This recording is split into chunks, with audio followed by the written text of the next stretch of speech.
Interesting stuff. Interesting. Take a look outside, guys. Here in Southfield, things are quieter, drier now for the time being, but enjoy the dry spell, the dry slot while we have it, because it's going to change again as we move throughout the course of the day today. Let's start with a wider view of the radar and talk about what happened overnight and what brought all that rain and why it made its way to us. Most of the afternoon and evening, the rain was targeting Cleveland. It was moving right that way. But then the atmosphere, it's interesting the way it works, is it tries to find its fuel, you know, food. Think of it like a hungry dog or something, and it just keeps chomping away while it's there, and it kept moving backwards. So instead of a system moving west to east, this was a system that moved east to west as it traveled along and found whatever food and moisture and fuel that it could, and it found it right over top of us. So this is where the bullseye was, right here. So this was before it really started to track our direction.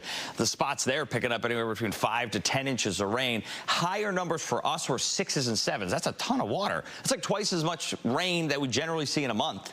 And we saw all of that in a 6-hour period. So plenty of that down in southern Wayne County, northern Monroe County. 1 to 2 inches in spots around Oakland County. You get closer to 3 inches as you get into Macomb County.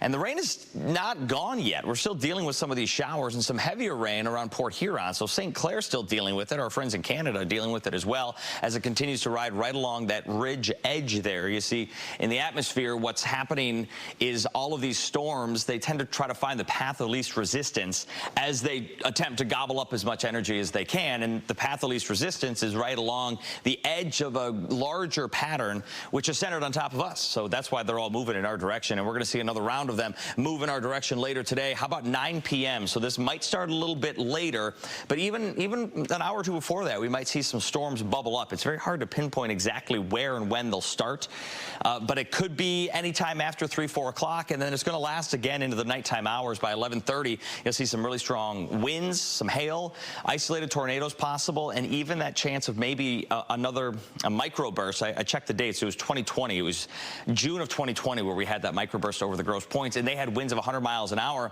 as the winds drop out of the clouds, hit the ground, and just kind of rush out. Forecast for us over the next couple of days showing today is going to be hot and humid. In fact, this is going to be one of the most humid days we have seen in a long time, and it's that humidity that fuels the severe weather, and you'll see those threats of tornadoes, large hail, high winds. And again, flooding, it is in the cards for us. You've already seen some of that heat back towards Chicago. Speaking of the heat, you know, high school football starting tonight, that's going to be a problem when the heat index climbs as high as it's going. For example, Livonia Stevenson taking on Lake Orion at the Big House at noon, and the heat index is expected to be triple digits, so we need to be very careful with these young athletes. 72 degrees, scattered storms tonight, and as we check the full 7-day forecast, we've got the 90s dropping to the 80s, falling into the 70s, heading into the weekend. Could see a chance of a shower on Saturday. Could see a chance of a shower on Tuesday, maybe a thunderstorm as well. Hey, Derek, we appreciate the work you've been doing, man. You got a lot to tell us. Well, and you start thinking about, so one of my best friends is a high school football coach. Right. And he's saying, you know, we got a game tonight at 7 o'clock, but we're playing on a turf field. And if that turf is 104 degrees, which it easily can be as it absorbs that sunlight all afternoon, I mean, it's a rough go for athletes right now. Absolutely.